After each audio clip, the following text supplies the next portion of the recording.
All right, I got to get into this one. I saw this reel yesterday and I just thought, man, this is exactly the problem, man. Let me let this play. I feel bad for them coons in the White House who are in there tap dancing for massa, wearing bow ties, shinning and grinding, laughing like nothing is funny. Get out of there, Negro, and stand with your people. So this is Pastor Jamal Bryant. So this is his message to MAGA. So I'm gonna go through the video real quick and talk about it for a second. But I just want to say this is the problem. This is all emotion. Now I know pastors stoke emotion, and one of the issues that I find with a lot of the pastors, right? Not the church folks, but it's the pastors. Because, when you start bringing politics into religion, cool. But there are some things that are always missing. So this is going to be all emotion, and it's not going to provide any options for black people. So what is the answer? Everybody who didn't vote for Kamala and the Democratic plantation are all house niggas, are all runaway slaves. What are we talking about here? So that you understand that God is on our side. All these other churches might not say nothing, but at 6400 Woodrow, we right outside of Decatur where it's greater. You got to understand that there is more for us than there are against us. Y'all been praying for me all week. You've been nervous all week, but I ain't afraid of the spooks that sat at the door. These runaway slaves hiding in the White House gonna throw my picture up thinking that I'm gonna be afraid. If you got real courage, don't show my picture. Show the picture of the one that fired the black Joint Chief of Staffs from the military. Now, Trump did nominate him in 2020. To be chief of staff for the Air Force. Gonna show a picture of the CEO of Target, Walmart, McDonald's, and Amazon that does not recognize black dollars or black business. If you gonna put up a picture of the state legislators. Let's go back to all the corporations he named. So again, this is all in relation to the DEI pullback, and again, all the people are screaming. They're all hyped and stoked up by what he's saying. But guess what? People are still going to spend their money in those corporations. And there's plenty of black people who work in those corporations. In Florida that are banning black books. If you're going to put up a picture, put up the picture of the one who is stealing classified information from the IRS and Social Security. There's no evidence that anybody stole any information from the IRS or Social Security.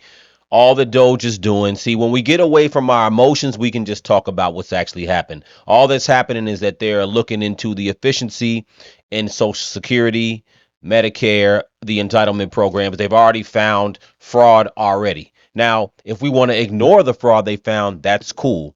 If we want to debate the fraud, that's cool. I think it's good to have a conversation if you want to talk about what was found. But to just ignore it and say that they want classified information, it's just not accurate, and it doesn't help people. All it does is spread, particularly for our community, it just spreads a bunch of paranoia, and it's just, again, paranoia and racism. And that's the only thing that's served to us. If you gonna put up a picture of those that don't want your mama to pay $35 for insulin and your child to pay $35 for inhaler. If you gonna put up a picture. Insulin was capped at around $35. Come on, stop it. It's just not true. Put up a picture of those that are jailing children and separating families. You sit at your computer, the charts are open, you're ready to trade, but then hesitate.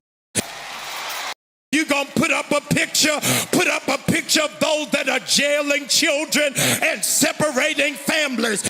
Right. So we're jailing children and separating families. So now there are illegal immigrants who have broken the law, came over the border. Some have children, right?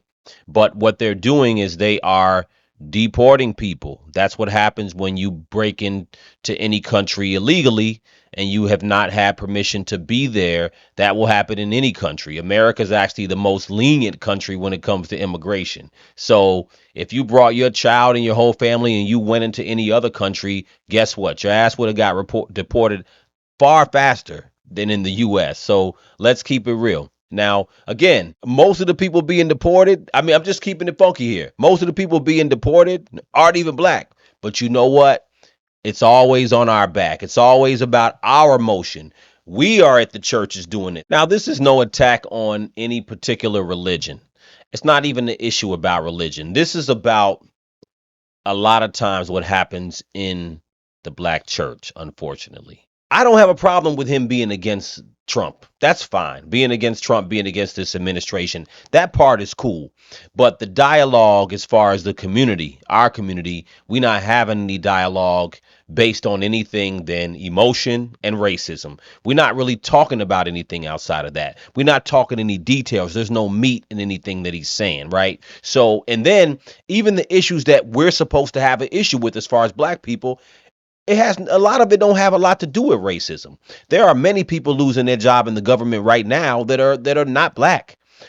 Most of the DEI we've already talked about that. Most of the DEI didn't benefit black people, right? We talked about that too, right? So most of the books being banned or being challenged in Florida aren't black books, aren't books about black people. We got to get the facts out to people. So when we have dialogue in our community, we can disagree on things based on what they are, not based on what we feel. You know what I'm saying? So even Doge in and of itself, even his issues with Doge, I don't understand how we're talking about runaway slaves and house niggas and just this whole idea that if you're in the White House, you need to run away and stand with your people. This is ridiculous. This is just doesn't make sense. And the reason why I have a problem with it is not good for our community. All the boycotting, I've been seeing the blackouts and the boycotts. I don't understand what they're about. I don't understand what we're boycotting. How come we weren't boycotting when Biden was in office? How come we weren't boycotting when Obama was in office? I don't get it. Now we boycotting because of DEI that we already know don't benefit us. These are emotional exercises that we're going through. And again, this is why I feel like a lot of us who don't subscribe to the default Democratic position, because it's gotten crazy. It's just gotten crazy. We ain't even talking about nothing anymore. We just want to pass on to our kids the same drama and emotion and to be paranoid and feel like everybody's against us. We ain't talking about any plans for our community. You understand? Like what's going on in the country right now, our community is becoming insignificant. No one's even really paying. No one's really targeting our community. They don't care about our community because we focused on the wrong things. That's just my take on it. Let me know what you guys think in the comments. Crucial Combo.